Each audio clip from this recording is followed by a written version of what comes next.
Welcome to lesson 1 of differential calculus, which is the variables and functions.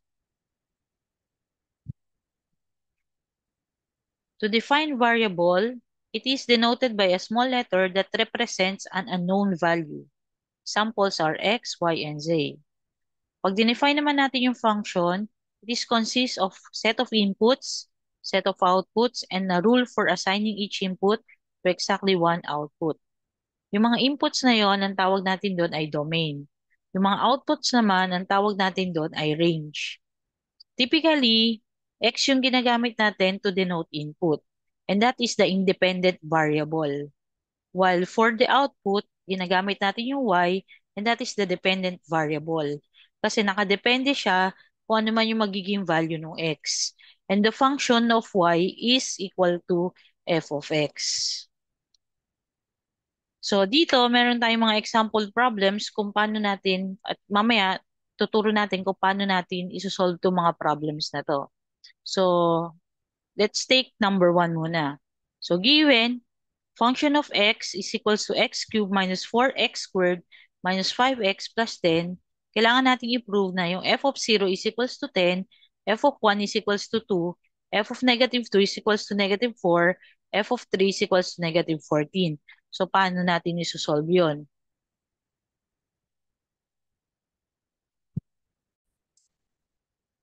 So, sa number 1, para ma-solve natin yung problem na yan, sa number 1, sabi, ang f of x natin is equals to x cubed minus 4x squared minus 5x plus 10. So, ipoprove natin dapat na yung f of 0 equal yan sa 10, f of 1 equal yan sa 2, f of negative 2 equal yan sa negative 4, at f of 3 equal yan sa negative 14. Papansinin ninyo, may mga value tayo ng x. So, 0, 1, negative 2, at saka 3, positive 3. So, ang gagawin lang natin, itong mga value ng x na to, isa-substitute lang natin dito sa function. No? Para malaman natin kung ano ba yung value ng f of x na yan. So, kung kukunin natin kunyari yung f of 0, substitute mo lang yung 0 sa lahat ng x.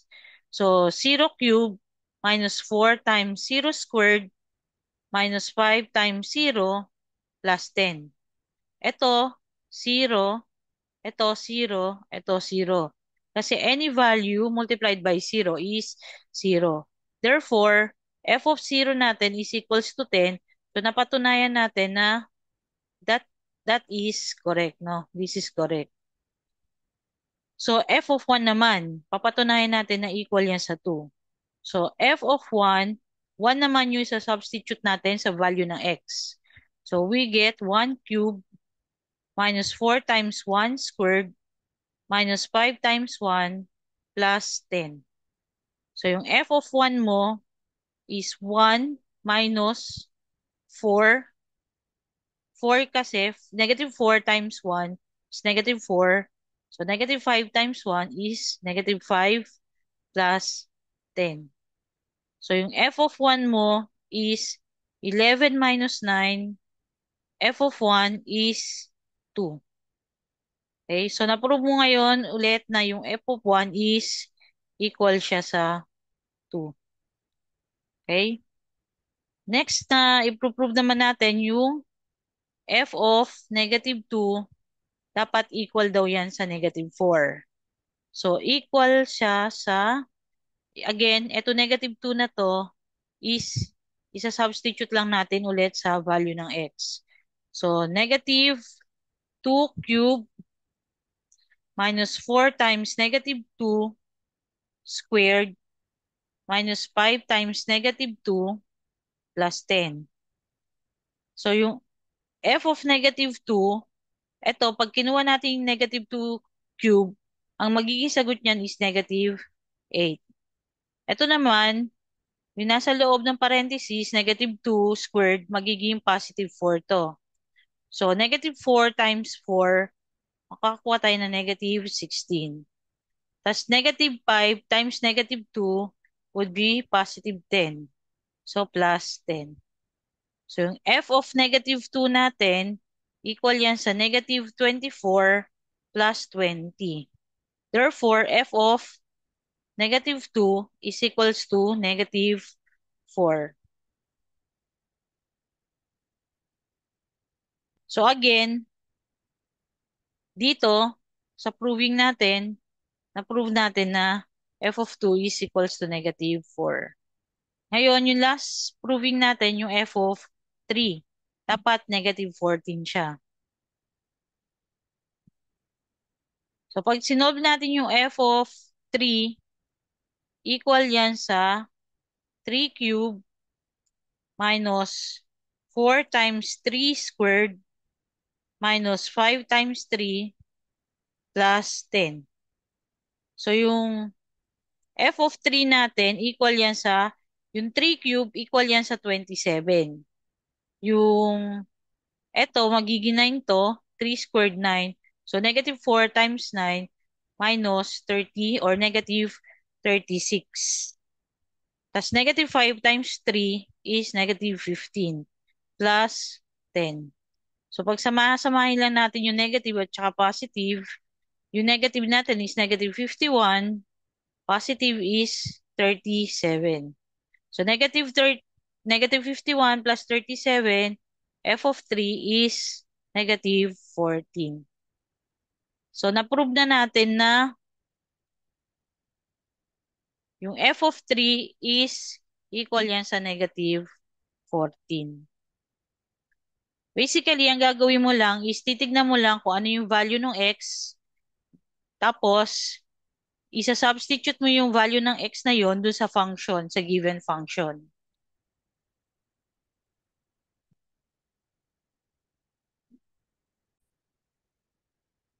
So sa number 2 naman, given tayo ng function, f of x equals to x to the fourth minus 3x squared plus 6.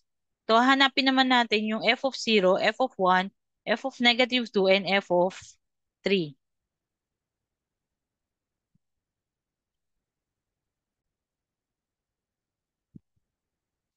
So again,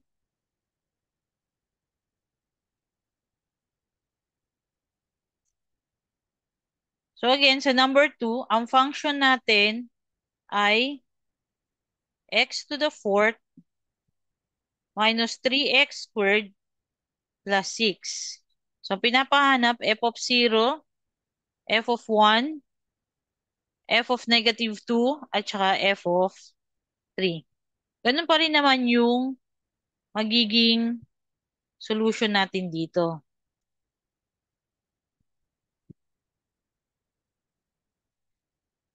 So, wait lang.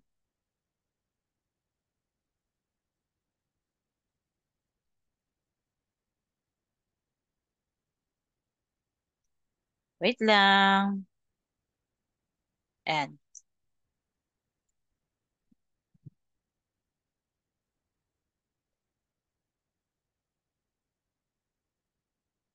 Ayan. Wait lang, nagahang. Ay, nagahang lang yung ating, ayan. Okay. So, yung f of 0 muna, substitute mo yung 0 sa x. So, 0 to the fourth minus 3 times 0 squared plus 6. Ito ay 0, ito ay 0. So, f of 0 equal yan sa positive 6. Okay. F of 1.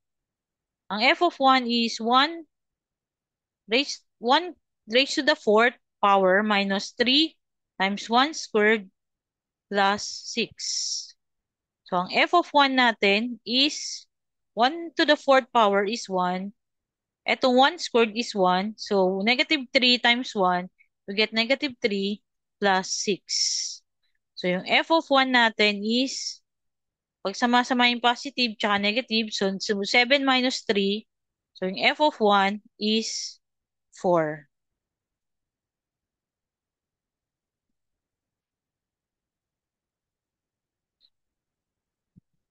Yung f of negative 2 naman natin, equal yan sa negative